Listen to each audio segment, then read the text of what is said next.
Bonjour à toutes et à tous. Aujourd'hui, je vous ai préparé une vidéo sur les adjectifs.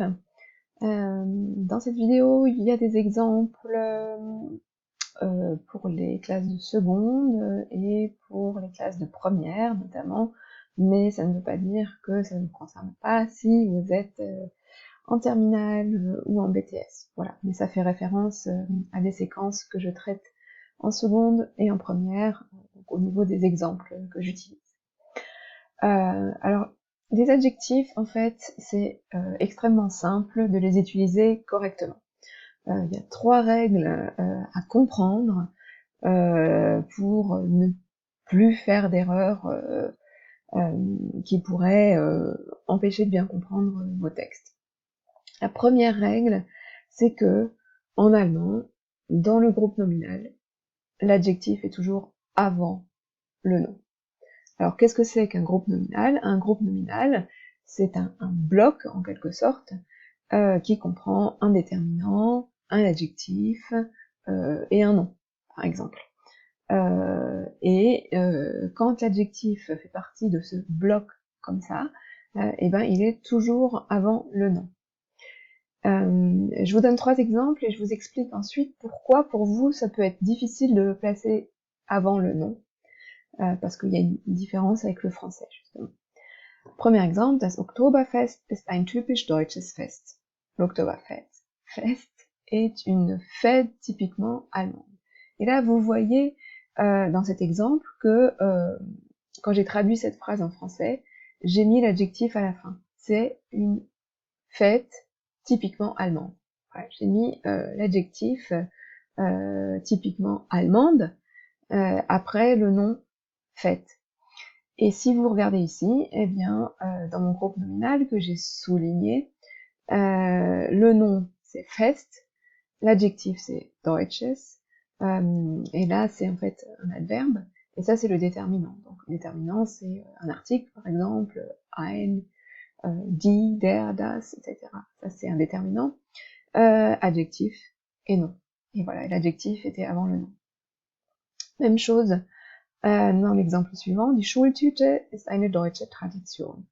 Donc la Schultüte, c'est-à-dire cette pochette surprise qui est donnée aux élèves qui rentrent à l'école en Allemagne, c'est une tradition allemande. Et bien là aussi, moi je dis une tradition allemande en français, mais en allemand je dis eine deutsche Tradition. J'ai mis l'adjectif avant le nom. Autre exemple, ein Schüleraustausch ist eine interessante Erfahrung. Erfahrung, l'expérience, est précédée de l'adjectif interessant. Et en français, j'aurais dit un échange scolaire est une expérience intéressante. J'aurais mis donc l'adjectif après le nom. Voilà, c'est pour ça que parfois je vois dans les copies des adjectifs après les noms. Mais vraiment, retenez cette règle simple, l'adjectif est toujours avant le nom. Deuxième point à retenir, qui est très facile également, en fait, une fois qu'on a compris, c'est le fait que quand l'adjectif est attribut, il n'a jamais de terminaison. Alors, n'ayez pas peur des termes grammaticaux. Là, je viens d'utiliser, pour le point précédent, le terme groupe nominal. Vous voyez, c'est pas très compliqué. Attribut, c'est pas très compliqué non plus. Un attribut, c'est un adjectif qui s'utilise en fait avec le verbe être. En français, donc il est grand, c'est un adjectif attribut. C'est en fait quand l'adjectif ne fait pas partie d'un groupe nominal, c'est-à-dire qu'il n'est pas suivi d'un nom comme dans les exemples précédents où il était épithète. Donc là vous voyez, dans les 3 exemples là, l'adjectif il est tout seul à la fin de la phrase. Il n'y a pas de nom qui va venir après. Et dans ces cas-là, il n'a jamais de terminaison.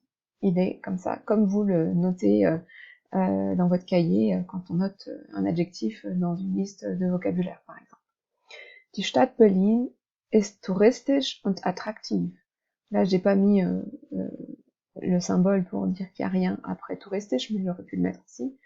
Und attraktiv. La ville de Berlin est touristique et attrayante. Die Stimmung in Berlin ist fröhlich. L'ambiance à Berlin est joyeuse. In meiner Heimat bin ich glücklich. Dans mon Heimat, puisque ça ne se traduit pas, je suis heureux ou je suis heureuse. Et vous remarquerez que en français, on dirait je suis heureux si on est un garçon, je suis heureuse si on est une fille. En allemand, si je suis une femme et que je dis cette phrase, ben, je n'ai pas plus de terminaison que si un homme l'a prononcée. Donc voilà, quand il est tout à la fin d'une phrase, l'adjectif qui n'est pas suivi d'un nom, il n'aura pas de terminaison. Vous constaterez que c'est une règle quand même on ne peut plus simple. Si vous maîtrisez cette règle-là de l'adjectif avant le nom, et cette règle-là de l'attribut qui n'a pas de terminaison, vous évitez quand même déjà énormément d'erreurs. Pour le point suivant, c'est peut-être plus difficile à l'appliquer, parce que il faut maîtriser systématiquement le genre du nom pour décliner correctement l'adjectif. Mais ce qui est important, c'est au moins de le comprendre, de la comprendre, cette règle-là. Parce que sinon, vous allez me dire, mais là, vous me dites qu'il n'y a pas de terminaison. Mais moi, j'en ai déjà vu des terminaisons aux adjectifs. C'est ce qu'on appelle la déclinaison, et vous aurez raison. Donc c'est pour ça que je vous l'explique, même si j'ai bien conscience que c'est beaucoup plus difficile à appliquer. Mais au moins, il faut l'avoir compris. C'est la première étape avant de l'appliquer. Donc quand il est épithète, et qu'il fait partie d'un groupe nominal, déterminant, adjectif, nom, en fait, c'était le cas aussi des premiers exemples que je vous avais donnés ici pour vous faire comprendre qu'il était avant le nom. Et donc je reviens à ce cas particulier de l'adjectif qui fait partie d'un groupe nominal. Et bien quand il est épithète, qui fait partie d'un groupe nominal, donc on dit qu'il se décline, c'est-à-dire qu'il prend une terminaison. Dans les phrases suivantes, der Alexanderplatz ist ein riesengroßer Platz in Berlin. J'ai décliné l'adjectif en fonction du nom qui le suit. Ici c'est der Platz, donc je dis ein riesengroßer Platz, puisque je reporte en fait le genre du nom sur l'adjectif. Der Platz, j'avais pas de déclinaison sur mon article, donc je le mets sur mon adjectif. Effectivement, il faut quand même connaître le genre des noms. Je vous incite à regarder encore une fois la vidéo numéro 1 sur le genre du nom pour pouvoir appliquer certaines règles simples qui vous permettent de le déduire facilement. Là, je reconnais qu'effectivement pour der Platz, il n'y a pas de règles, il faut connaître. Vous remarquerez qu'en allemand c'est der Platz, en français c'est la Platz. Donc ça ne correspond pas au genre en français. Deuxième exemple, au neutre, Heimat ist ein typisch deutsches Wort. C'est das Wort. Donc je reprends en fait la terminaison du neutre, de l'article au neutre, et je le mets sur l'adjectif. Et troisième exemple, Berlin ist eine touristische und attraktive Stadt. C'est die Stadt. Là, vous remarquerez que sur mon déterminant, j'ai une terminaison, mais ça ne change rien en fait que là, il faudra que je le mette, la marque en fait du féminin sur le nom, mais pas le i. Hein, on a juste besoin de mettre le e. Et puis une dernière précision, pour ceux qui aiment bien avoir tous les détails pour bien comprendre, dans ces trois phrases-là, nous avons affaire à du nominatif en fait.